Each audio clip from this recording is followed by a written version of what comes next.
A Queens, New York couple is suing their fertility clinic after the woman says she gave birth to someone else's babies. Right? She did, in fact, give birth to somebody else's babies. That was what it was genetically proven. So the couple was getting IVF, which has become widely very common right now, but she was getting it done in California. They had tried it before and were unsuccessful, and they'd been years and they were desperate. So they went to a place called the CHA Fertility Center in Los Angeles, told they're the best in the whole world. They tried to have one embryo transplanted, and that pregnancy didn't happen. Then they had 2 girls put in, and they're like so excited, you're going to have twin girls. But when the babies were born, they were boys. And they were not Asian, and the parents were Asian, and they knew immediately that these children were not their own, and then they were given away to their original parents, those babies. So we reached out to that center, but we haven't heard back and gotten a statement from them. Well, let's talk about this. Fertility specialist Dr. Deanna Brasile is here, and attorney Kevin Rothwell, you know very well, who has covered many medical malpractice cases.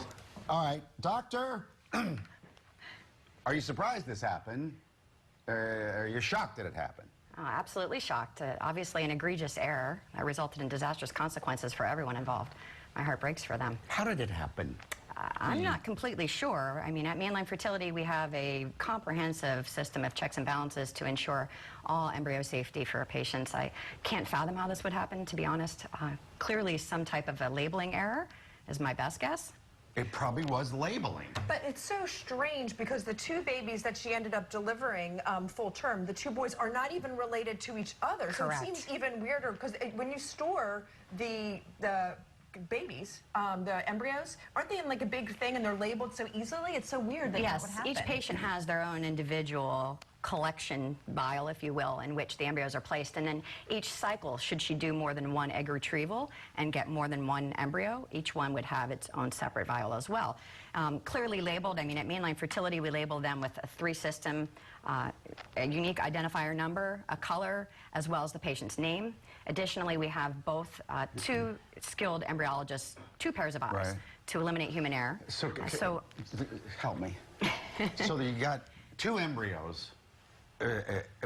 Could there possibly 2 different samples of sperm? Well, again, they should have been uniquely identified such that that would never occur, but that's entirely possible as much as this screw-up occurred. It's Whoa, what a mess up. Well, what happens here, there's a lot of questions that we don't know answers to. That's why in the legal system we do depositions. So what we do is we'll take the depositions in a case like this of all the people that were involved and find out exactly what happened, what was labeled, what wasn't labeled, how exactly it happened. Because right now we're just kind of guessing. Here's what we do know. The wrong embryo was put in her, right? 2. 2. Which, by the way, with genetically tested embryos, the standard of care is to only transfer 1, regardless of whether they had failed once. Because the likelihood of twins is so tremendously high if you transfer 2. So you can imagine the emotional upset. You know, first of all, she expected girls. Now she has boys. And when they came out, you know, both of the mom and dad were Asian, and both of these children weren't Asian. So who has the kids?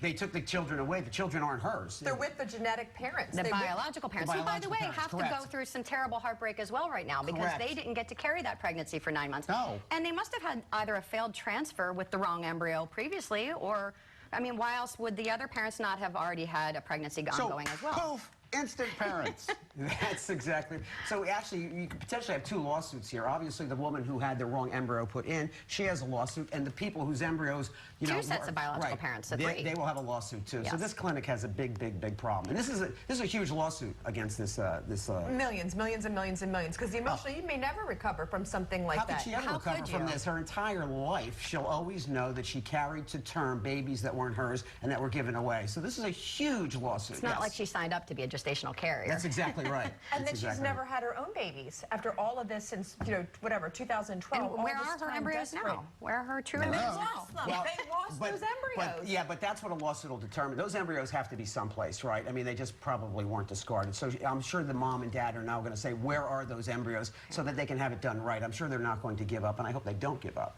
Of course. Because they have 4, I think, that are still viable. There were 3 girls and 1 boy. One failed. The first one failed, and then this was the second one. That's maybe they'll have babies someday, and certainly millions of dollars. We can only hope. It'll be millions. Well, I would love to have heard from this facility in Southern California. We reached out to them, and they have not responded. Maybe Not surprisingly, attorneys probably saying, don't say anything. Don't say a word. That's right. That's a Let me draft something.